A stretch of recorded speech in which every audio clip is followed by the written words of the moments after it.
Are you struggling with diabetes that is destroying your health, your quality of life?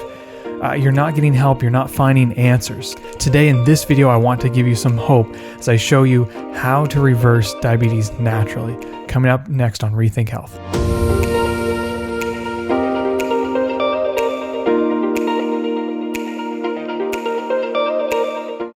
Hey everyone, welcome to Rethink Health. My name is Daniel. On this channel, it's all about helping you eat and live in a way that leads to a healthy, vibrant lifestyle for you and your family. I would love it if you would share this with your friends, subscribe. That would help Rethink out a lot. It's also available in podcast form. Go on over to rethinkhealth.com and check out some free content there. Also sign up for our free newsletter that comes every month. So let's get into diabetes. So I think diabetes is one of the conditions that affects me so much because it affects so many people, and especially as a paramedic, I see it all the time. And it's very sad because it's a slow disease that kind of just eats away at your body. And we're kind of like, most of us are kind of in this mindset that, there's no real cure. You take a medication or insulin, or you have surgery to remove certain parts of your body that are affected. There's no real cure. You have to live with this for the rest of your life. And there is no quality of life. It's just this constant slow battle that doesn't end, and it keeps getting worse. And it's basically your body just shutting down gradually.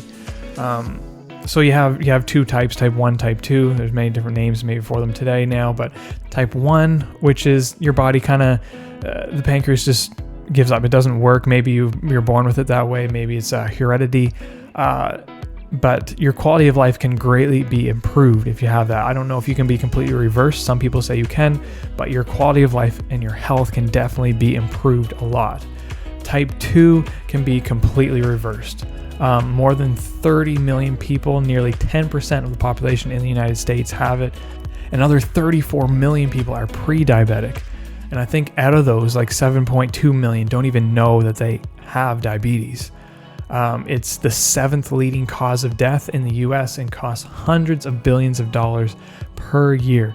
So that equals more than half of the population affected by this, by diabetes.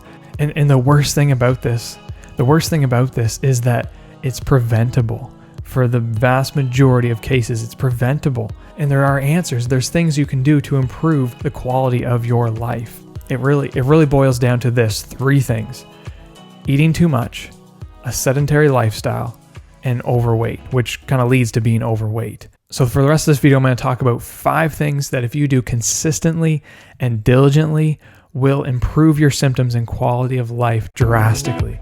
First one is remove sugar, processed junk food out of your diet. Number 2, replace it with low glycemic foods. Eat foods with fiber, chromium, and magnesium. Get exercise and good sleep. Get self-control. 5 things. So let's break them down a little bit here next. So let's break them down a little bit. Number 1, start cutting your sugar and processed junk food out. Fake food. Eat real food, really. And this is number 1. You don't get overweight, and your insulin effectiveness doesn't break down by eating good, nutritious food. Real food. Your cells and organs like your pancreas shut down because it just can't keep up with the onslaught of things that it can't use, and doesn't give it anything to give it the energy it needs to work.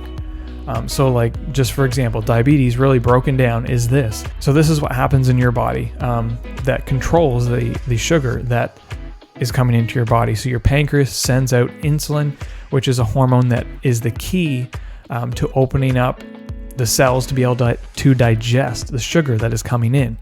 So if there's an onslaught of sugar, if the sugar just keeps coming and coming and coming, then the pancreas, it's working so hard, it's overworking, and it can't keep up, and eventually it's just going to gradually shut down. Some of us, it could be years, some of us, it could be really quick. So the key to this is diabetes is caused primarily by eating too much sugar and carbs that your pancreas cannot produce enough insulin to break the sugar down. The pancreas breaks down and insulin becomes ineffective. So once you start cutting back on sugar, you'll notice a huge difference.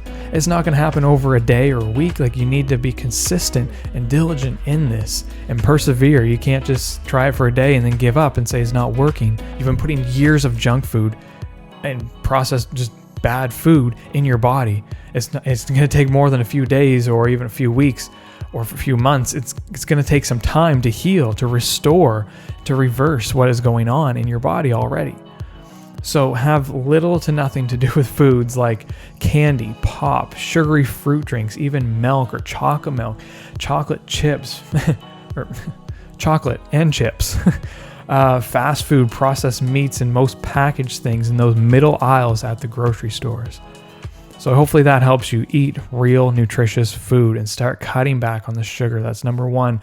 Start adding in low glycemic index foods, and that basically means foods that kind of can take sugar and digest it slowly, and also foods that are not full of sugar, right? So, for example, plant food, real food, a lot of food that food that has a lot of fiber in it, like nuts and seeds and vegetables and fruits. If I say fruits, fruit is a natural form of sugar. We don't need to be afraid of it. If you're diabetes, yeah, be careful, but still, it's that fast food, the processed food that has refined processed sugar in it that is bad. Natural sugar from fruits, I don't have a problem with it. Organic foods like organic meat and dairy and eggs, or just to know where your food is coming from, that you know that it's healthy, that it's been grown healthy. Your cell needs vitamins and minerals and enzymes and antioxidants and aminos.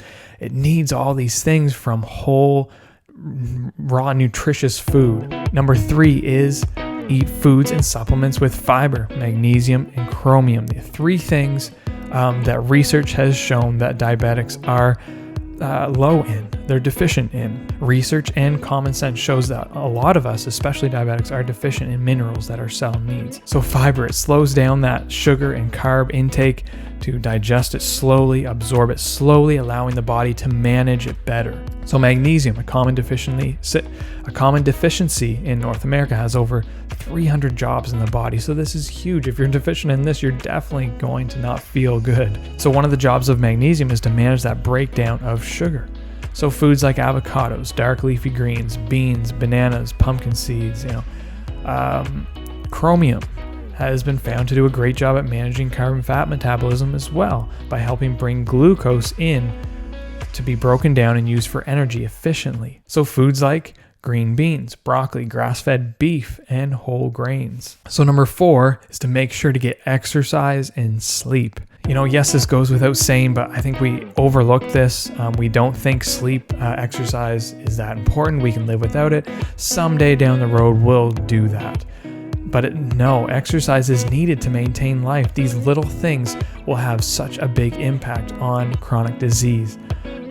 Movement, your body needs to move. Exercise, the big cause and problem with diabetes is extra weight, right? Exercise will help maintain a healthy weight by helping digestion and burning of calories that increase insulin sensitivity, which means your cells are better able to use the available sugar in your bloodstream. We have it in our culture that we need to work out hard every day.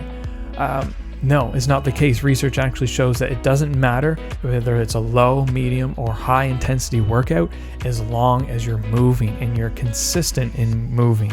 So get out, get moving every day. Like, there's lots of things that we can be doing all year round, no matter what the season. If it's walking or swimming or skiing or biking, whatever it is, just get out and do it at your own pace. We have sleep.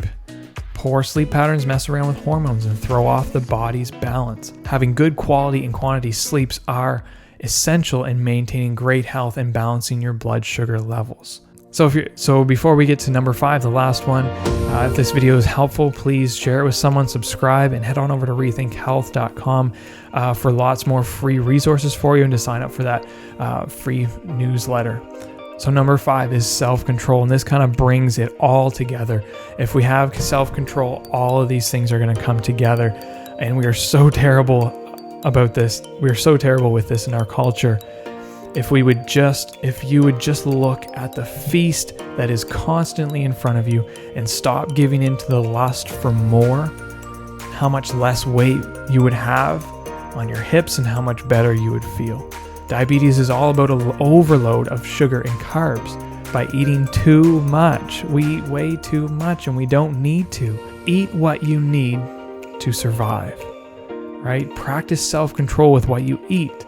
You'll notice weight loss, energy, and good health gained. So I hope you found this video helpful. Talk to you next week.